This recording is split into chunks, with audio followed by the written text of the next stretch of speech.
Shalom keluarga BMC dan kekasih Tuhan dimanapun Anda berada. Senang sekali kita boleh kembali bersama-sama saat teduh. Kita akan lanjutkan seri pengajaran tentang goodness of God. Dan beberapa hari yang lalu saya sudah mengajar pada saudara. Dan saya akan mengajar lagi tentang bagaimana respon kita terhadap Tuhan. Mari kita berdoa. Bapa, kami mengucap syukur buat kesempatan yang baik Kau sediakan bagi kami untuk kami boleh bersaat teduh bersama-sama di pagi hari ini. Mari Tuhan mengurapi, Tuhan memimpin, Roh Kudus menolong kami untuk memahami bagaimana kami bisa terus mengalami kebaikan Tuhan yang luar biasa. Di dalam nama Yesus, haleluya, amin.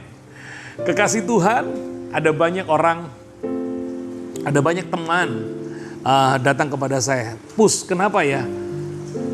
Kok saya nggak ngalami ini? Kok saya nggak terima ini ya? Padahal saya sudah berdoa, padahal saya sudah beriman. Saya mau katakan kepada saudara bahwa seringkali ini yang saya ulang-ulang ya. Kalau pengenalan kita dengan Tuhan itu salah, itu akan berdampak salah. Jadi pengenalanmu yang benar tentang Tuhan, itu akan membuatmu menempatkan Tuhan dengan benar dalam seluruh hidupmu. Dan dampaknya adalah engkau akan mengalami yang benar, mengalami yang baik, mengalami seperti apa yang dijanjikan Tuhan. Harusnya engkau terima mujizat, bisa jadi nggak terima mujizat, bukan karena Tuhan, tetapi engkau salah merespon tentang Tuhan. Salah mengenal Tuhan. Itu sebabnya saya ingin mengajak saudara membaca sebuah kisah yang saya baca kisah ini eman-eman, saudara saya bilang. Harusnya mereka terima mujizat, tapi mereka nggak terima gara-gara mereka salah menerima pengajaran, salah mengenali Tuhan yang harusnya mereka bisa kenali dengan lebih baik. Judulnya diambil dari Matius pasal yang ke-13 ayat yang ke-53 sampai dengan ayat yang ke-58. Judulnya Yesus ditolak di Nazaret.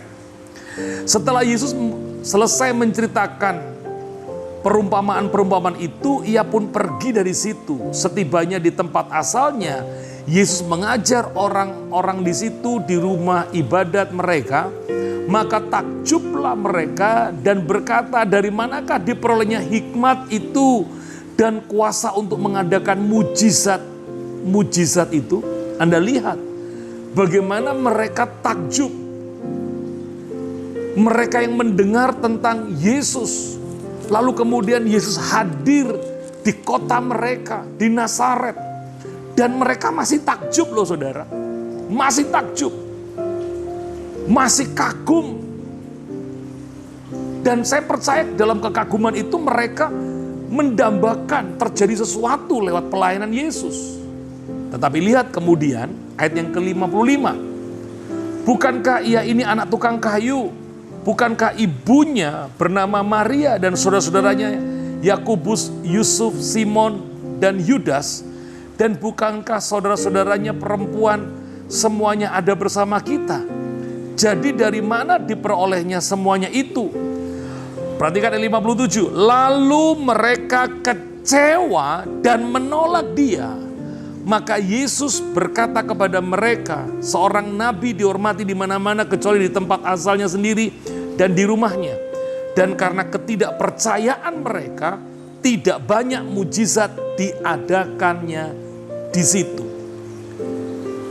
Perhatikan sama-sama di sini. Apa yang membuat tidak terjadi yang mujizat? Karena mereka dikatakan kecewa dan menolak. Mungkin hari ini kau tidak menolak Yesus. Mungkin hari ini kau tidak kecewa dengan Yesus. Tetapi pengajaran-pengajaran yang kau terima tentang pribadi Yesus, itu salah. Engkau menerima pengajaran dari guru-guru yang salah. Sehingga akhirnya engkau tidak menempatkan Yesus dengan benar dalam hidupmu. Seperti yang terjadi pada mereka-mereka yang ada di Nazaret. Kekecewaan dan penolakan mereka menyebabkan kuasa Tuhan tidak bekerja dalam kehidupan kita. Itu sama halnya dengan pengajaran yang salah. Engkau tidak menerima pengajaran dari firman yang benar, tapi dari asumsi-asumsi. Ini bahayanya asumsi, saudara. Mengenal Tuhan dari pemikiran-pemikiran, asumsi-asumsi. Padahal kita punya Roh Kudus yang bisa mengajar saudara. Jadi kalau saudara membaca firman, belajar mengenal Tuhan, libatkan Roh Kudus, jangan takut. Karena Tuhan selalu memberikan pengertian sesuai dengan kemampuanmu mengerti tentang Tuhan. Tetapi jangan belajar dari pengajar-pengajar yang mengajarkan kebenaran-kebenaran yang salah. Yang akhirnya harusnya engkau menerima kuasa, menerima mujizat. Karena pengajaran yang salah itu menutup semuanya terjadi dalam kehidupanmu. Sekali lagi, saudara adalah milik kepunyaan Tuhan.